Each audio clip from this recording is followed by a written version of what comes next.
बिस्मिल्लाहिर्रहमानिर्रहीम। अस्सलाम वालेकुम नाज़रीन, आप देख रहे हैं प्रोग्राम द लास्ट स्टार। मैं हूं यासिर रशीद और प्रोग्राम में मेरे साथ मौजूद हैं सीनियर तज़कियाकार राना मोहम्मद अजीम साहब।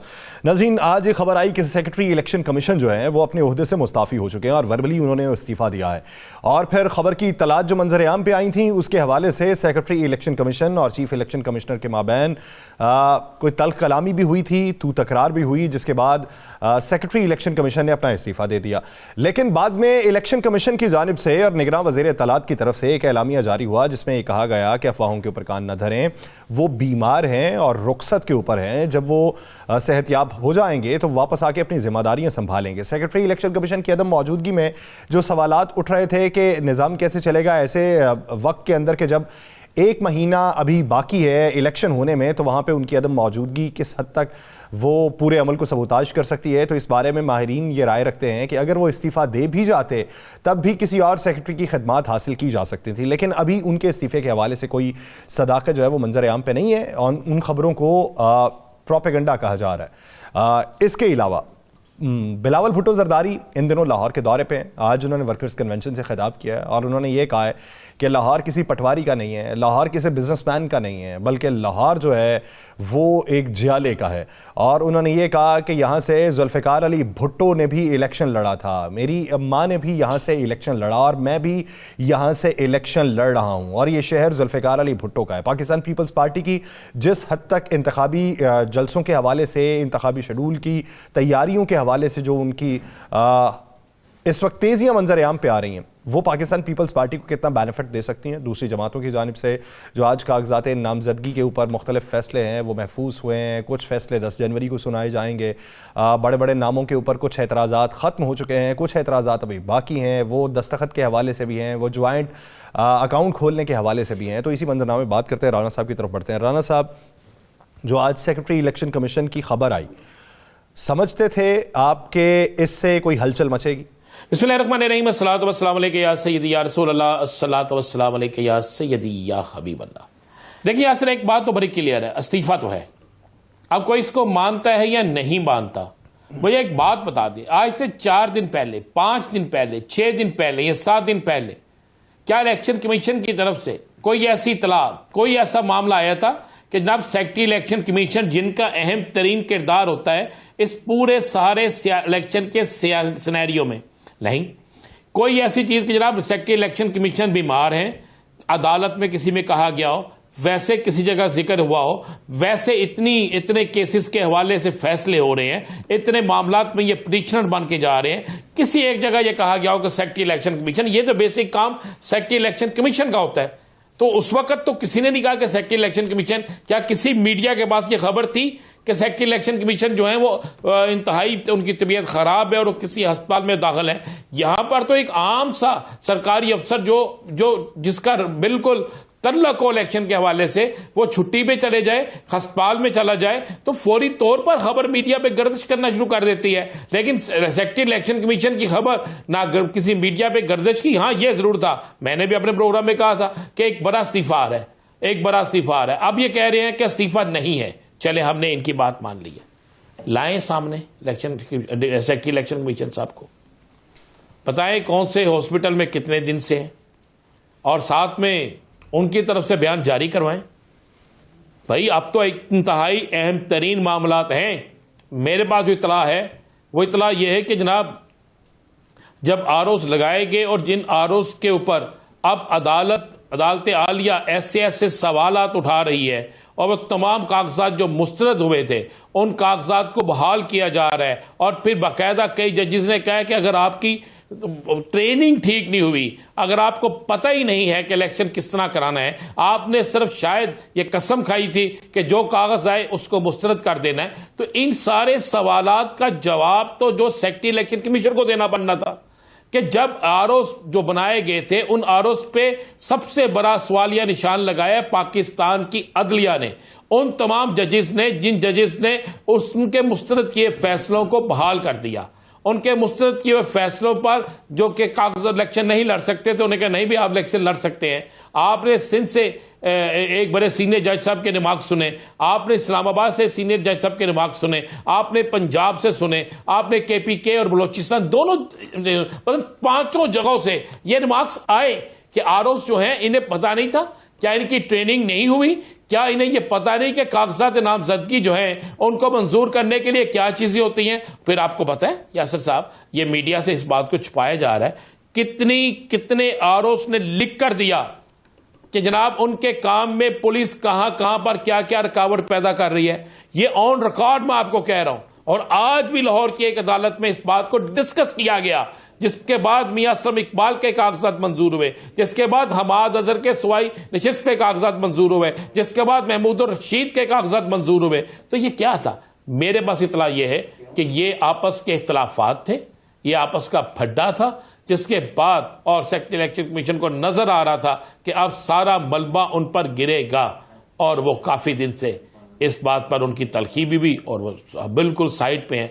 चले मान लें जी वो उनका इस्तीफा नहीं आया, मान लें वो है, तो आपने ये बयान सुना है कि बयान क्या है? बयान ये है अगर उनकी सेहत ने इजाजत दी, अगर लफ्ज है कि अगर उनकी सेहत ने इजाजत दी तो वो आकर अपना काम संभाल लेंगे, अगर सेहत ने इजाजत ना दी तो वो काम नहीं संभालेंगे।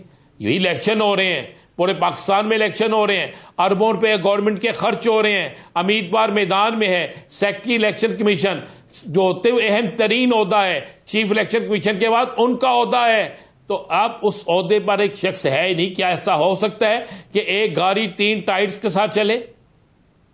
एक टायर पंचर हो जाए, टायर साथ लगाओ, गाड़ी फिर भी नहीं चलती, और अगर गाड़ी का एक टायर ही साथ ना हो तो फिर किस तरह गाड़ी चलेगी? तो इसमें समझदारों के लिए इशारा बहुत है, क्योंकि कल का दिन बड़ा अहम दिन है, उसमें ये सारे इशारे जो है वो इशारों में असल सारी बात सामने भी आ जाएगी। या सर इलेक्शन कमीशन और सेक्रेटरी इलेक्शन कमीशन का मामला किसी और तरफ जा रहा है। मेरे पास तो यही इतला है कि शायद 2 इस्तीफे और आ जाए, ये मेरे पास तो ये भी खबर है। कौन आ जाए? खबर भी मेरे पास बड़े मुसद्दका ज़राए से है, 2 मजीद इस्तीफे आ जाए, मेरे पास तो ये खबर है, और बड़े इलेक्शन कमीशन से ये खबर है। यार जिससे भी है आप इंतजार तो कर ले। आप भी ना मियां नवाज शरीफ की तरह वजारती उस्मा लेने के लिए इतनी तेजी है आप में जिसकी इंतहा कोई नहीं। वो तेजी होती तो बाहर में निकलते, तेजी होती तो यूं आप कहते हैं कि अभी मिल जाए, आप कहते हैं अभी मिल जाए सारा कुछ, ये भी तेजी है। इलेक्शन भी ना हो, इलेक्शन भी ना हो जी, ये भी तेजी है कि चुप करके बैठे हुए हैं, ना कोई इलेक्शन शेड्यूल का ऐलान किया, ना मंशूर का ऐलान किया, ये भी आपको तेजियां लग रही? और भाई बात ये है इलेक्शन शेड्यूल का तो ऐलान हो गया हुआ है, और कैसे इलेक्शन शेड्यूल का ऐलान होना मुझे ये तो वही तो मैं तो कह रहा हूं, तेजियां तो उनकी, तेजियां तो उनकी शो ही नहीं हो रही।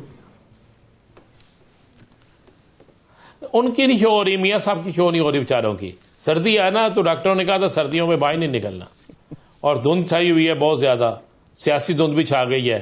ऊपर से आज मुशाहिद हुसैन सैयद ने कह दिया है कि मियां साहब हालात नहीं है, फिर जो आप कहेंगे चौथी बार मुझे क्यों निकालो। उन्हीं की जमात के लोग कह रहे हैं, ये मैं नहीं कह रहा, ऐसे मुझ पे ना डाल दीजिएगा, ये भाई मुशाहिद हुसैन सैयद ने कहा है ये। और क्या आप वजीर आजम ना बने, आप सदर की तरफ जाए। वो सदर बनने के लिए कौन सा सदर, जो गोल चक्कर वाला सदर बनना है? सदर बनने के लिए चारों सूबों में आपको अक्सरियत चाहिए, सदर बनने के लिए आपको कौमी असम्बली में अक्सरियत चाहिए, उसके बाद जाके आप सदर के इलेक्शन में जाते हैं। तो आप अभी इलेक्शन हुए नहीं, पिंड बसियां नहीं थे, डाकू पहलो आ गए, यही वाला हिसाब तो नहीं होना चाहिए। यासर साहब बड़ी क्लियर सी बात है, इलेक्शन कमीशन वाले मामले में दाल में कुछ काला है, कुछ नहीं बहुत काला है। आपको आने वाले दिनों में ये सारी चीजें नजर आ जाएंगी, आने वाले दिनों में सारा मतला साफ हो जाएगा, आने वाले दिनों में खुलकर हर चीज जो है क्लियर होकर आपके सामने आ जाएगी। ये मैं आपको तस्दीक शुदा खबर दे रहा हूं, तस्दीक शुदा खबर कि ऐसे ही होगा, आप देख लीजिएगा। अच्छा, अब बिलावल भुट्टो की लाहौर के अंदर पोजीशन क्या देखते हैं? देखिए बिलावल भुट्टो जिस हल्के से इलेक्शन ला रहे हैं, इस हल्के में जो पहला इलेक्शन लड़ा था इन्होंने, उस वक्त जिस वक्त जमशेद चीमा के कागज मुस्तरद हुए थे और वहां पे नून लीग की परवेज मलिक साहब की अहलिया थी और दूसरी तरफ बस पार्टी की पूरी टीम थी, वो इलेक्शन ला रहा था। वो 30 से 35 हज़ार की गेम वोटों की गई थी। अब अगर इस हलके की आप इस हलके के खद्दो खाल देखें, अगर आप इस हलके की सारी सूरत हाल देखें तो इस हलके के हद्दो हाल सूरत हाल यह है कि इस हलके में टाउनशिप का एरिया है, इस हल्के में कुछ जौहर टाउन का एरिया है, इस हल्के में पिंडी राजपूता है, इस हल्के में इस टाइप के इलाके हैं। लेकिन इसी हल्के में बहुत ज़्यादा जो वोट है वो अकलियती वोट है, यानी क्रिश्चियंस आबादियां हैं जिनका बहुत बड़ा वोट बैंक जो है वो इस हल्के में है। अब देखना यह है कि इस हल्के में जहां पर ये बहुत ज़्यादा वोट बैंक है, अब क्या अगर ये वो सारा वोट बैंक भी ये लेते हैं, सारा कुछ भी करते हैं, तो फिर भी पुराना रिजल्ट देखा जाए, नया रिजल्ट देखा जाए, देखिए पुराने रिजल्ट में कोई और था, अब है बिलावल साहब खुद उम्मीदवार, लेकिन इसी हलके के अंदर से मरकजी मुस्लिम लीग के उम्मीदवार हैं हालत नेक मोहम्मद साहब भी। इसी हलके में अब देखना यह होगा कि क्या तहरीक इंसाफ यहां पर टिकट देती है उसको लतीफ खोसा साहब को, शबीर गुज्जर को, हालत गुज्जर को, आतिफ चौधरी को, चौधरी जाज साहब के अगर कागजात हो जाते हैं उनको, उनके बेटे को, या किसको टिकट देती है। उसके बाद यह सूरत हाल वाज़ेह होगी जब तक नून लीग और तहरीक इंसाफ के उम्मीदवार नहीं आएंगे। इसमें कोई शक नहीं, बिलावल एक बड़ा नाम है, कोई शक नहीं कि बिलावल के लिए इस हल्के में बेइंतहा मेहनत होगी। लेकिन आज के दिन तक इस हल्के में पीपल्स पार्टी इस पोजीशन में नहीं है कि उनका vote bank winning vote bank हो, इस पोजीशन में नहीं है कि उनके इतने वोट हों कि वो बासानी इलेक्शन जीत सके। एक वक्त था जब पीपल्स पार्टी थी, देखें पीपल्स पार्टी का लाहौर में सबसे ज्यादा वोट बैंक है गुरकी के इलाके में, जहां पर समीना हालत गुरकी हमेशा इलेक्शन लड़ती थी। उसके बाद इनका सेकंड वोट बैंक होता था भगवानपुरा में, जहां पे उमर हयात लड़ते थे, सलमान तसीर मरहूम लड़ते थे, ऐसे लोग इलेक्शन लड़ते थे। तीसरा होता था इनका वोट बैंक शादरे की तरफ, जहां पर इनके अपने कोई ना कोई उम्मीदवार होते थे, आसफ हाशमी और दीगर होते थे। इसके अलावा अगर अंदरून शहर था जहां पे जहांगीर बदल लड़ते थे, ये इनका वोट बैंक इन इलाकों में था। जहां पे आप ये लड़ने गेम खड़े हैं, बड़ी मेहनत कर रहे हैं, गली मोहल्ले चौकों चौराहों पे जा रहे हैं, छोटी छोटी कॉर्नर मीटिंग्स में भी जा रहे हैं, बड़े जलसों में भी जा रहे हैं, लेकिन यासर अभी कबल अज वक्त है। जब बाकी सियासी जमातों के उम्मीदवार नामजद हो जाएंगे तो फिर आप देखें, क्योंकि आप जेहन में रखिए। चले इसी पे बात कर लेते हैं। पाकिस्तान पीपल्स पार्टी के सीनियर अनुमान चौधरी मोहम्मद साहब ने हमें ज्वाइन किया है। चौधरी साहब बहुत शुक्रिया आपके वक्त का। चौधरी साहब, जिस तरीके से बात हो रही है कि माजी में पाकिस्तान पीपल्स पार्टी की पोजीशन मजबूत थी और माजी करीब में भी ये जो ज़िमनी इलेक्शन हुए थे उसमें भी थी, लेकिन उसमें पाकिस्तान तहरीक इंसाफ के कैंडिडेट्स जो थे उनके कागज मंजूर नहीं हुए थे। अभी पोजीशन है क्या और उस पर कितनी मेहनत की जरूरत है? देखिए, जहाँ तक ये है कि मेहनत की कितनी ज़रूरत है, मैं आपके सवाल के आखिरी हिस्से को पहले लेता हूँ। तो मेहनत तो बहुत ज़रूरत है, क्योंकि हम कर क्या रहे हैं। पीपल्स पार्टी अपना जो वोट बैंक है या अपना नुक्ता नज़र है या मेहनत के तबकात हैं, क्लासेस हैं, उनको वापस रिक्लेम कर रही है। कोशिश ये कर रही है कि हम उनको वापस रिक्लेम करें। ये है हमारा पॉइंट ऑफ व्यू और ये है हमारी स्ट्रेटेजी इस इलेक्शन में, स्पेशली पंजाब के अंदर। अब उसमें मैं कल गया हूँ, बिलावल साहब के साथ था, वहाँ पे जिधर भी गए हैं लोगों ने बहुत वेलकम किया है, घरों से निकल कर फूल निशावर किए हैं, लोगों ने क्लैपिंग की है, नारे लगाए। तो ये एक अनप्रेसिडेंटेड चीज थी। मैंने पिछला इलेक्शन भी कैंपेन की थी 133 जब था, अब 127 है, तो उस वक्त ये कैफियत नहीं थी जो इस वक्त है। मैं समझता हूँ कि आने वाले दिनों में ये एक बहुत मेहनत तलब टास्क जरूर है, लेकिन ये एक ऐसा नहीं है टास्क जो मुझे कल नजर आया कि इसको हासिल नहीं किया जा सकता। तो मेरे ख्याल के मुताबिक अगर बिल्कुल आना चाहिए, पीटीआई का कैंडिडेट आना चाहिए। पीटीआई का कैंडिडेट आएगा तो वो ज्यादा अच्छा हो जाएगा, ट्रायंगुलर फाइट होगी, तो उसमें बेहतर चीजें हो जाएंगी। तो आने वाले दिनों में आप देखेंगे बहुत बड़ी। अच्छा जी जो साहब, एक बड़ी अफवाह गर्दिश कर रही थी कि याज सादक और खुर्शीद शाह साहब की मुलाकात हुई है और उसमें कुछ ऐसा तय हो रहा है कि बिलावल साहब के मुकाबले में कैंडिडेट ना लाया जाए या कमजोर कैंडिडेट लाया जाए। क्या कोई किसी सतह पे कोई ऐसी बात भी हो रही है? नहीं, मैं बिल्कुल मुकम्मल तौर पर मेरी खुर्शीद शाह साहब से मुलाकात हुई है, मुकम्मल तौर पर तस्दीक करते हैं, ऐसी कोई बात ही नहीं। तो कराची के अंदर भी आपसे कोई हिमायत नहीं मांगी गई शहबाज शरीफ साहब वाली सीट के ऊपर? नहीं, बिल्कुल नहीं मांगी गई, तो हमारे साथ कोई बात नहीं। जी राना साहब। अच्छा जो साहब, कागजात नामजद की मंजूर होना शुरू हो गए हैं, आरओस के फैसलों ऐसी बात है पर कि हमारी डिमांड- जजिस के रिमार्क्स बड़े सख्त आ रहे हैं। जजिस के रिमार्क्स बड़े सख्त आ रहे हैं कि आरओस को किसी बात का इल्म नहीं है, इन्होंने किस तरह कागजात मुस्तरद कर दिए, वो सारी चीजें सामने आ रही हैं। तो जब अब से ये बात होना शुरू हो गई है तो इलेक्शन में भी तो यही आरओस होंगे ना, तो फिर क्या बनेगा? देखिए ये एक बहुत बड़ा सवालिया निशान है। बेसिकली तो मेरा तो आर्गूमेंट ही बिल्कुल मुख्तलिफ है। इलेक्शन कमीशन को खुद से जिम्मेदारी लेनी चाहिए। जब डिस्ट्रिक्ट इलेक्शन ऑफिसर हर जिले के अंदर मौजूद है तो वो डीआरओ क्यों नहीं बनता? उसको तो किसी ट्रेनिंग की भी जरूरत नहीं है, उसका तो तो स्पेशलिस्ट है इसी जॉब के लिए। नीचे जो असिस्टेंट इलेक्शन ऑफिसर्स हैं वो आरओस बने और नीचे बेसिक इंसानिया को ले ले, फिर उनकी कोई हैसियत नहीं रह जाएगी। तो ये सारी चीजें जो हैं इनको मेरा ख्याल के मुताबिक ये देखकर ये चीजें सारी करनी चाहिए। इन आरओस के तो बिल्कुल मसाइल हैं, ना सिर्फ कागज मुस्तरद होने के, बाकी भी बहुत सारी ऐसी चीजें मिल रही, ऐसी चीजें आ रही हैं जो वो बिल्कुल वन साइडेड कर रहे हैं। लेकिन मेरा ख्याल है इस इलेक्शन में इतना शोर पड़ गया है पहले से, तो इसमें कोई गड़बड़ होगी तो ये बहुत पाकिस्तान के लिए और पूरे इलेक्शन प्रोसेस के लिए, जमहूरियत के लिए एक बहुत खौफनाक अमल होगा। तो चौधरी साहब, आप आज की खबर के ऊपर क्या राय रखते हैं कि एक तरफ पहले ये खबर चलती है कि इस्तीफ़ा दे चुके हैं, वर्बली इस्तीफ़ा दे के चले गए सेक्रेटरी इलेक्शन कमीशन, और दूसरी तरफ से ये है कि वो बीमार हैं, अगर उनकी सेहत ने साथ दिया तो वो वापस आके ज्वाइन कर लेंगे?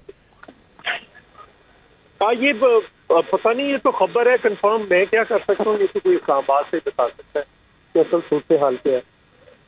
और इस मौके के ऊपर अगर मफरूजे के ऊपर बात कर लेते हैं, अगर वो इस्तीफा दे गए हैं तो क्या असर पड़ेगा मामूलात के ऊपर? देखिए, इस्तीफा देगा तो सेक्रेटरी के जाने से तो कुछ नहीं होता। वो election commission means chairman election commission और चारों मेंबर्स, उससे फिर वो इलेक्शन कमीशन बनता है। सेक्रेटरी के जाने से तो कुछ फर्क नहीं। सही। सेक्रेटरी तो एक अच्छा साहब, उसके जाने से कोई फर्क इलेक्शन कमीशन का मामला तो एक तरफ हो गया। आज मौलाना फजलुर रहमान ने बिल्कुल खुल के कह दिया कि वो करारदाद जो थी सेनेट की, हम उसकी खुल के हमायत करते हैं, और ये बात मौलाना साहब ने भी कह दी है, और ये बात सोमरू साहब ने भी कह दिया सिंध में। अच्छा, नहीं, उनका हक है जी, वो जो भी पॉइंट ऑफ व्यू रखें वो उनका राइट है। लेकिन पाकिस्तान पीपल्स पार्टी ने, नवाज लीग ने, पीटीआई ने, सभी जमातों ने कह दिया। वो तो पहले भी इलेक्शन मुलतवी कराने की बात कर रहे थे, तो वो तो अब वापस आते हैं अफगानिस्तान से तो पता चलेगा क्या सोचते हैं। तो आप इस पूरे प्रोसेस के ऊपर क्या राय रखते हैं क्या कि वो जहां पे एक अफगानिस्तान तरफ से इलेक्शन ला रहे हैं? जी जो साहब, इलेक्शन के इन दिनों में क्या वो अफगानिस्तान से इलेक्शन लड़ेंगे? मैं क्या मौलाना साहब का अफगानिस्तान जाना, इलेक्शन पाकिस्तान में हो रहे हैं? नहीं, देखिए, उनके बहुत उस गवर्नमेंट के साथ बड़े ताल्लुकात हैं, जो उनके तालिबान के अमीर हैं, उनके साथ बराह रास्त उनके ताल्लुकात हैं। हम ये उम्मीद करते हैं कि जो इस वक्त की सूरत हाल है अफगानिस्तान और पाकिस्तान के दरमियान, उसमें मौलाना फजलुर रहमान एक पॉजिटिव रोल अदा करेंगे, और करना भी चाहिए उनका, क्योंकि बड़ा असर है उनका वहाँ पे। तो अगर वो करते हैं तो उसको मेरा ख्याल है इस एंगल से लेना चाहिए। अच्छा चौधरी साहब, सबसे खबरें ये हैं कि चेयरमैन पीपल्स पार्टी जो हैं वो ज़ईफुल उम्र ज़्यादा सियासतदानों के इस वक्त हक में नहीं है। सिंध से जितनी दरख्वास्तें मौसूल हुई थी उनमें अगर सूबाई असम्बली को देख लें या कौमी असम्बली को देख लें तो ज़्यादातर अफराद जो हैं वो 55 साल से ज़्यादा हैं और वो नौजवानों को मौका देना चाहते हैं। क्या इसमें कोई हकीकत है? देखिए, मैंने पहले दिन ये कहा था, आज भी उन्होंने ये बात दोहराई है, कल भी उन्होंने ये बात दोहराई थी, मैं उस प्रेस कॉन्फ्रेंस में मौजूद था। वो उनको जो उम्र है उससे उनको नहीं इशू है, उस ज़ईफुल उम्र जो सोच है उससे प्रॉब्लम है कि वो उससे नहीं निकल रहे। एक आता है तो वो कहता है मैंने दूसरे को जेल में डालना है, दूसरा आता है तो वो कहता है मैंने पहले को जेल में डालना।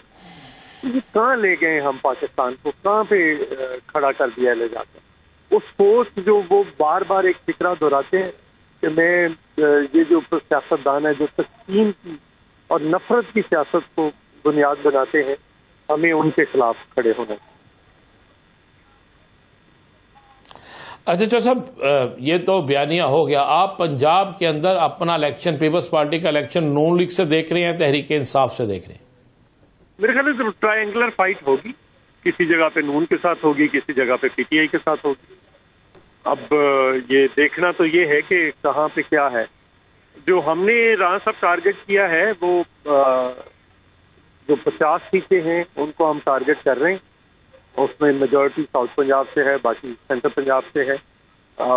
बाकी 50 के करीब सीटें हम उम्मीद कर रहे हैं कि सिंध से हम लेकर आएंगे, और 50 हमने यहाँ से टारगेट की हैं। आधी से ज़्यादा सीटें बलूचिस्तान से आ जाएंगी। 10 से 12 सीटें जो है वो केपी से। तो जो ही पाकिस्तान पीपल्स पार्टी 80 से ऊपर जाती है, फिर पीपल्स पार्टी सेंटर के अंदर गवर्नमेंट बनाती है। उसकी रीज़न ये है कि कोई मेरे ख्याल के मुताबिक एक हंग पार्लियामेंट आएगी, क्लियर कट मेजॉरिटी किसी के पास नहीं होगी, और अगर नहीं होती तो फिर कोई दो बड़ी जमातें मिलकर हुकूमत बनाएंगे। हो सकता है नून लीग और पीटीआई मिलकर बना ले, और अगर वो ना मिलकर बनाए तो फिर ऑप्शन पीपल्स पार्टी है और कोई दूसरा ऑप्शन नहीं। पीपल्स पार्टी फिर किसके साथ मिलकर बनाएगी? पीपल्स पार्टी किसी के साथ मिलकर नहीं बनाएगी, जिसने मिलना है पीपल्स पार्टी के साथ ही मिलना। सही, ठीक। बहुत शुक्रिया चौधरी मंजूर साहब इस हवाले से अपना वक्त देने के लिए। नाज़रीन, दीगर इश्यूज़ पे बात करेंगे, एक शॉर्ट ब्रेक नहीं जाएगा। Stay with us.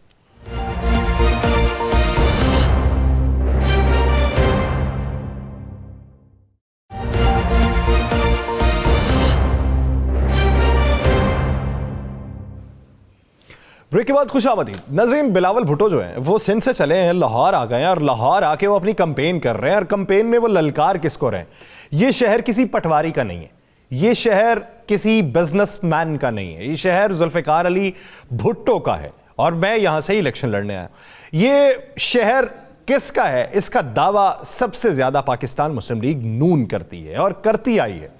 Pakistan Muslim league नून अब भी दावा कर रही है कि यहां से ज्यादा नशिस्तें पाकिस्तान मुस्लिम लीग नून निकालेगी। लेकिन एक पार्टी के चेयरमैन ने अगर यहां से इलेक्शन लड़ने का फैसला कर लिया तो वो आके अपनी महफिल इधर सजा के बैठे हुए हैं। तो यहां वाले अभी तक खामोश क्यों बैठे हैं? वो अपने मंशूर का ऐलान कर चुके हैं, तो यहां वाले अपने मंशूर के लिए दिनों को आगे क्यों बढ़ा रहे हैं? वहां से आने वाले बात यह कर रहे हैं कि हम जलसों का भी ऐलान कर चुके, तो इधर वालों ने अभी जलसों का ऐलान भी क्यों ना किया? ये बुनियादी सवाल है। पार्टी के अंदर जो बातें चल रही हैं और सीनियर रहनुमा जो मियां साहब को मशवरे दे रहे हैं, उनमें कितनी सदाकत है और उन मशवरों के ऊपर कितना अमल पैरा हुआ जा सकता है, इसी बारे में बात करेंगे। पाकिस्तान मुस्लिम लीग नून के सीनियर रहनुमा साबिक चेयरमैन कमेटी बराए ख़जाना कैसर अहमद शेख साहब ने हमें ज्वाइन किया है। शेख साहब, बहुत शुक्रिया आपके वक्त का। शेख साहब, अभी आप पूरी गहमा गहमी देखें तो यूं लगता है कि अगली हुकूमत आप लोगों ने नहीं, पीपल्स पार्टी ने बनानी है, जो अपने इंतखाबी जलसों का ऐलान करके बैठी है। बिलावल साहब लाहौर आके कंपेन कर रहे हैं और धड़ाधड़ उनकी कंपेन जारी है और आपकी तरफ अभी सकूत आ रही है, उसकी वजह क्या? बिस्मिल्लाहिर्रहमानिर्रहीम।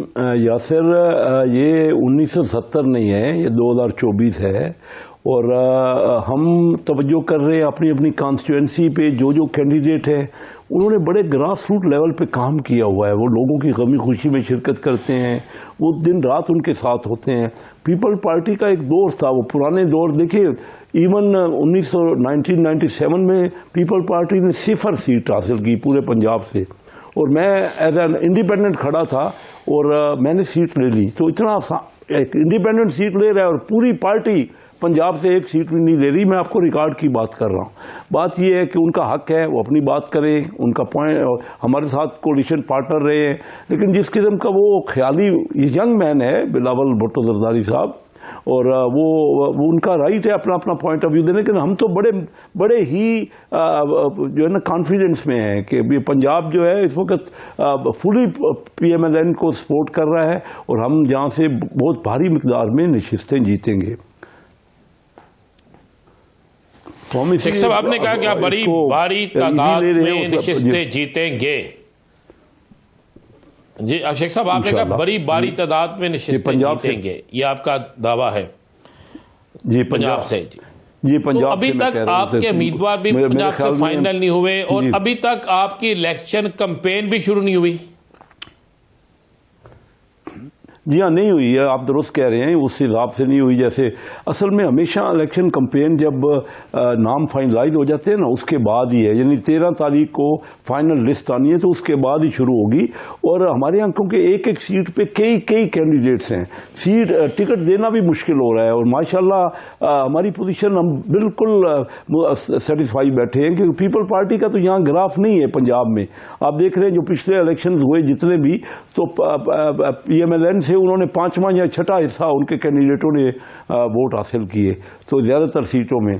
तो अभी सिर्फ तकारीर करने से तो कुछ नहीं होगा ना जी। लोगों के पास जिनके पास लोगों का जो मामलात का मदावा होगा, जो उनके मसाइल का हल होगा, और लोग जिनको समझेंगे कि जो उनके लिए डिलीवर कर सकते हैं, और जिसका पास रिकॉर्ड जो है उन सब के सामने है। अभी को पहला देखें ना, हम तमाम ये पार्टियां कई इलेक्शन कंटेस्ट कर चुकी हैं, जो हमने मैनिफेस्टो दिए तकरीबन। शेख साहब ये देखिए, जो मर्जी इल्जामात आप लगाएं, आप पे भी लग रहे हैं। पिछले इलेक्शन के अंदर MQM गढ़ समझती थी कराची को अपने, तो 14 नशिस्तें PTI निकाल गई। तो अगर कोई और इस मार पे निकला हुआ है तो उसको हल्का किस तरीके से लिया जा सकता है? दावे अपनी जगह, लेकिन वो कह रहे हैं कि हमें बहुत काम करने की जरूरत है और हम कर रहे हैं। जो हालात थे पिछले इलेक्शनों में आपके सामने हैं, वो तो कैंडिडेट ही खड़े नहीं हो रहे थे, और बड़े डिफरेंट हालात थे। अभी हालात जो है सबके परफॉर्मेंस सामने आ चुकी है। और मैं ये समझ रहा हूँ कि पीपल पार्टी पंजाब में एक वक्त होता था, बिल्कुल कोई शक नहीं, जुल्फ़िकार अली भुट्टो एक पॉपुलर लीडर थे अपने वक्त में, लेकिन अब पीपल पार्टी बिलावल भुट्टो जरदारी जो है वो कहे कि वहाँ पंजाब से वो सीटें ले लेंगे, तो वो एक सवाना ख्वाब है उनके लिए। वो देख रहे हैं, और मैं ये महसूस करता हूँ कि यहाँ पे ना वन साइडेड इलेक्शन है पीपल पार्टी और नून लीग के मुकाबले में। तो PTI के काफ़ी कुछ कैंडिडेट जो है ना वो बाहर हो गए, वो खुद कंटेस्ट नहीं कर रहे, और अभी तक हलकों में उनके कैंडिडेट का पता नहीं है। ठीक है, हमारे भी टिकट अभी फाइनल नहीं हुए, लेकिन उनका तो कैंडिडेट ही नहीं है, इलाकों में कैंडिडेट नहीं है PTI के। तो ये आसान सा अगर सर कैंडिडेट नहीं है, एक चीज मान लेना सर एक चीज मान लेना, या तो ये मान लें कि उनका कैंडिडेट नहीं है, दूसरी तरफ आप ये भी कहते हैं कि वो लेवल प्लेइंग फील्ड होने का गिला करते हैं, तो 2300 के करीब उन्होंने कागज कैसे जमा करवा दिए। एक चीज माने ना सर, यह है या नहीं है? नहीं, ठीक है, अभी 12 तारीख अभी दूर नहीं है, आज 7 तारीख ख़त्म हो गई और 4 दिन रहते हैं, हर चीज़ सामने आ जाएगी। हम तो अपने हलकों में देख रहे हैं कि वो कैंडिडेट जो है ना, जो फ्रंट लाइन कैंडिडेट थे वो छोड़ चुके हैं। अभी उनके जो कैंडिडेट हैं बराए नाम होंगे अगर कैंडिडेट, तो वो इस तरह छोड़ चुके हैं। शेख साहब छोड़ चुके हैं, शेख साहब वो छोड़ चुके हैं या उनको छुड़ा दिया गया है, क्या है? अब दोनों में से एक, आप हमेशा बड़ी अच्छी और खुली बात करते हैं, छोड़ चुके हैं या छुड़ा दिया गया है? मैं इस ये सबके सामने है सूरत हाल, मैं इस बहस में नहीं पढ़ना चाहता। मैं तो ग्राउंड रियलिटीज देख रहा हूँ कि जो सामने कैंडिडेट है ना, आपने मेरे से पूछा इलेक्शन का, अब तो हर एक का अपना अपना तजविया है। कोई कहेगा खुद छोड़ा है उन्होंने, क्योंकि कोई उनकी बात सामने खुल के आई नहीं, और कई लोग कह रहे हैं कि उनको छुड़ा दिया गया है।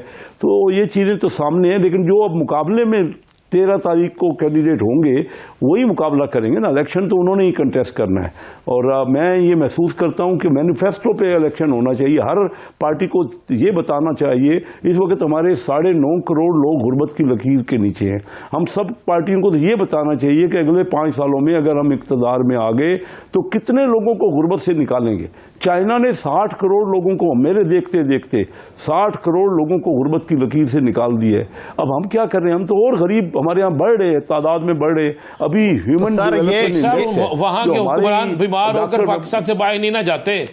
शेख साहब, वहां के हुक्मरान जो हैं वो बीमार होकर पाकिस्तान से बाहर नहीं जाते, अपने मुल्क में इलाज कराते हैं। कई वजूहत है जी, हमारे यहाँ वाकई वो हम डिलीवर नहीं कर पाए ओवरऑल इवेंचुअली।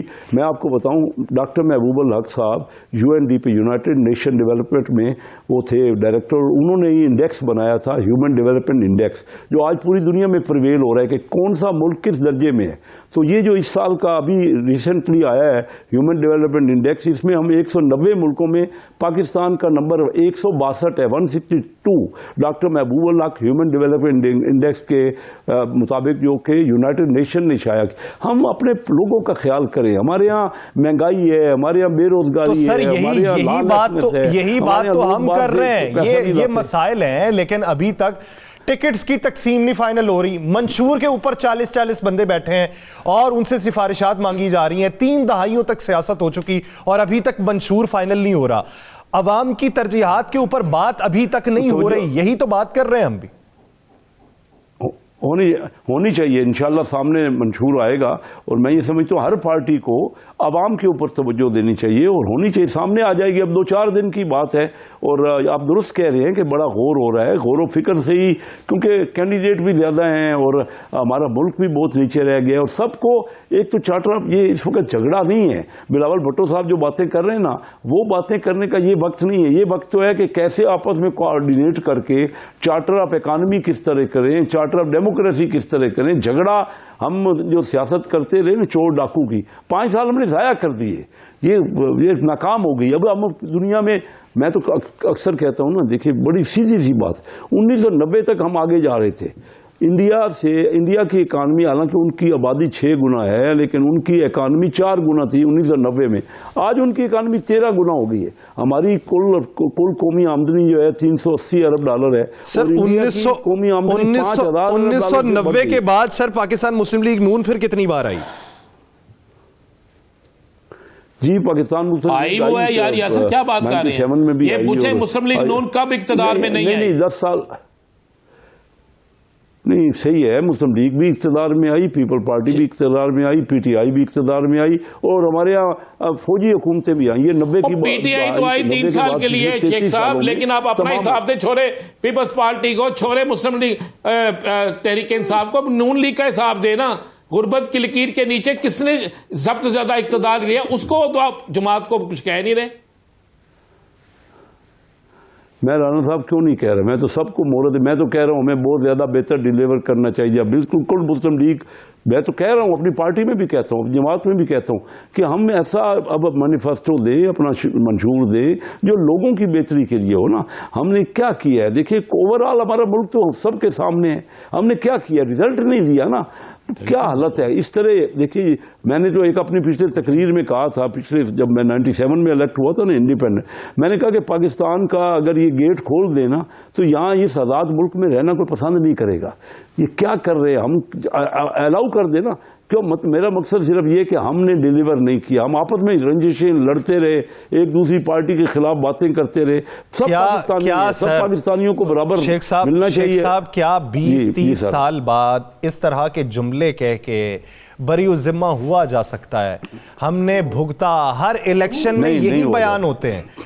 मैं पाकिस्तानी हूं, मैंने भी वोट देना है। मुझे ये बताएं कि मैं किस पार्टी को वोट दूं कि जो पार्टी पाकिस्तान में बेहतर परफॉर्म कर पाई थी। ये आप दुरुस्त कह रहे हैं, किसी पार्टी ने यहाँ फर्क तो है, एक पार्टी दूसरी पार्टी बेहतर होगी, लेकिन ओवरऑल जो हमारे टारगेट थे या जो हमें करना चाहिए था, हमें अपना सर झुका के, देखिए मियाँ शहबाज शरीफ साहब ने खुद कहा कि हम सब की गलतियां हैं और ये हमें उस गलतियों को दूर करना है। ये तो नहीं कि मैं कहूँ पाकिस्तान मुस्लिम लीग और उसको बेहतर परफॉर्म करना चाहिए था। मैं भी इस पाकिस्तान मुस्लिम लीग में शुरू से हूँ, 93 से मैं ये इलेक्शन लड़ रहा हूँ, ये 7वां मेरा इलेक्शन है कंटिन्यूसली।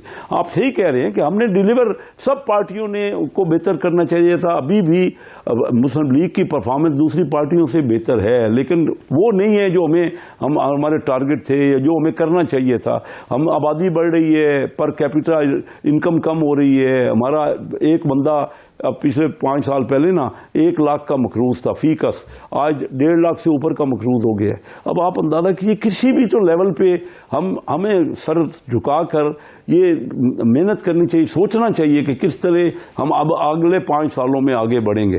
ठीक है जी, बिलावल भुट्टो यंग है, वो जो शीली तकरीरें कर रहे हैं उनका राइट है, अगर लोग उनसे कन्विंस होते हैं तो ज़रूर उनको वोट देंगे।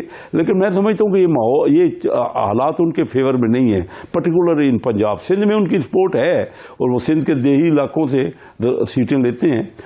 हम सब मिल के थे भी, और कोई एक भी जमात शायद देखें ना, कोशिश तो होगी कि हम हर जमात की कि वो अपनी अक्सरियत, सादा अक्सरियत ही बना ले, लेकिन इतना आसान नहीं है क्योंकि हमारी पार्टियां मुख्तलिफ सूबों में पॉपुलर हैं और उनके हर जो नेशनल पार्टी है ना, हमें कोशिश होनी चाहिए तमाम सूबों में उसकी पॉपुलैरिटी हो।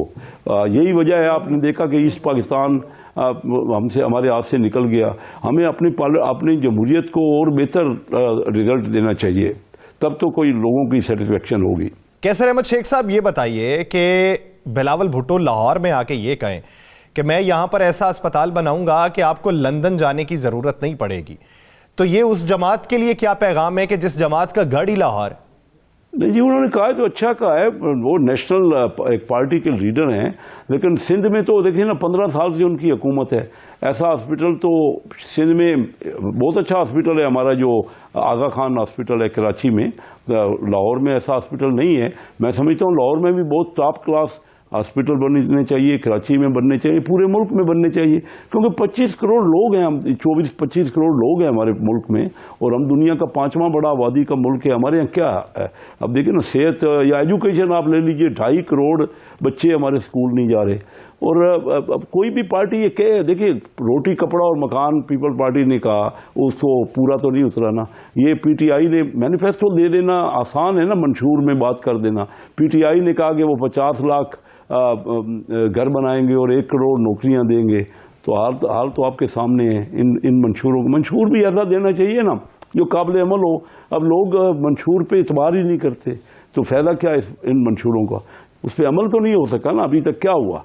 रिजल्ट होना चाहिए हम सबको। मैं आपको बताऊं, पाकिस्तानी सब हैं, हमें बजाय कि हम आप ये जो हुआ ना इख्तलाफ ही बढ़ते रहे। दूसरे मुल्कों में भी जमहूरियत है, लेकिन इस तरह नहीं है जिस किस्म के हमने यानी चोर डाकू की सियासत बना दी है ना, ये नहीं है। मैं भी इससे पहले भी सियासत करता रहा हूँ, तो अब बहुत ज़्यादा तशद्दुद आ गया है सियासत में और बड़ा इख्तलाफात बढ़ गए हैं। पाकिस्तानी हम एज अ कंट्री हमें सोचना चाहिए सबसे पहले मुल्क है, मुल्क की सबसे पहले उसकी मईशत के बारे में, उसकी जो लॉ एंड ऑर्डर सिचुएशन के बारे में, और हमें ये सोचना चाहिए।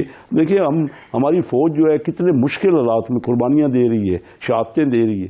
टोटल मैं आपको कई प्रोग्रामों में कह चुका हूँ कि पाकिस्तान का जो डिफेंस का बजट था 2017 में 10 अरब डॉलर था और इंडिया का 40 अरब डॉलर था। ये फैक्ट है जो आपके सामने है, यानी 4 गुना था। आज से 6 साल 7 साल पहले इंडिया का बजट पाकिस्तान से डिफेंस का 4 गुना था। आज हमारा बजट 10 अरब डॉलर से कम होकर 6.5 अरब डॉलर हो गया और इंडिया का बजट 40 अरब डॉलर से बढ़ के 83 बिलियन डॉलर हो गया। ये लेटेस्ट डिफेंस बजट है, तो 14 गुना हो गया इंडिया। तो अब कैसे हम मुकाबला करेंगे? शेख साहब इसमें कोई शक नहीं कि पाकिस्तान की फौज बेइंतहा कुर्बानियां दे रही है और अफवाज पाकिस्तान की कुर्बानियों को हम सब सलूट भी करते हैं। आज आपके एक सेनेटर है शाहिद हुसैन सैयद साहब, आज उन्होंने कहा कि जनाब मियां नवाज शरीफ साहब को वजीर आज़म नहीं बनना चाहिए, नहीं तो वो कहेंगे, चौथी दफा कहेंगे मुझे क्यों निकाला या मुझे फिर निकाला। ये क्यों? आप ही के सेनेटर ऐसी बात क्यों कर रहे हैं? जी, मुशाहिद हुसैन साहब बिल्कुल पाकिस्तान मुस्लिम लीग के सेनेटर हैं, तो हर एक का देखिए ना अपना पॉइंट ऑफ व्यू है और ख्यालात है इसमें। यही तो आपने ओपन हर कोई अपनी अपनी बात कर रहा है, लेकिन मैं ये समझता हूँ कि कोई और लीडर इस वक्त मियां नवाज शरीफ साहब के मुकाबले का नहीं है जिस पे लोगों को कॉन्फिडेंस हो। मियां साहब 3 बार वज़ीर आज़म रहे। मैं ये नहीं कह रहा, वो उनके अपने जो थे ख्यालात वो बहुत ही और थे कि हम पाकिस्तान को कहाँ पहुँचाएंगे, लेकिन उसके बावजूद कोई इस वक्त ऐसा नेशनल लीडर, इख्तलाफ अपनी जगह पे है, मुख्तलिफ पार्टियाँ हैं, मेरे ख्याल में सबसे पॉपुलर इस वक्त भी उन्होंने डिलीवर किया, उन्होंने रिजल्ट किया मियां नवाज शरीफ साहब ने, और लोगों ने उनका जिस वालहाना अंदाज से। अच्छा, चले एक आखिरी शेख साहब अगर आप इजाजत दें, अगर आप इजाजत दें, एक शेख साहब अगर इजाजत दें तो एक सवाल कर लूं आपसे। 3 दफा आपने कहा वजीर आज़म पाकिस्तान रहे हैं, जितने मर्जी सवाल, गुर्बत की चक्की में अवाम को किसने दिया? जी मैं तो आपसे खुद कह रहा हूँ ना कि हमने परफॉर्म नहीं किया जो करना चाहिए था।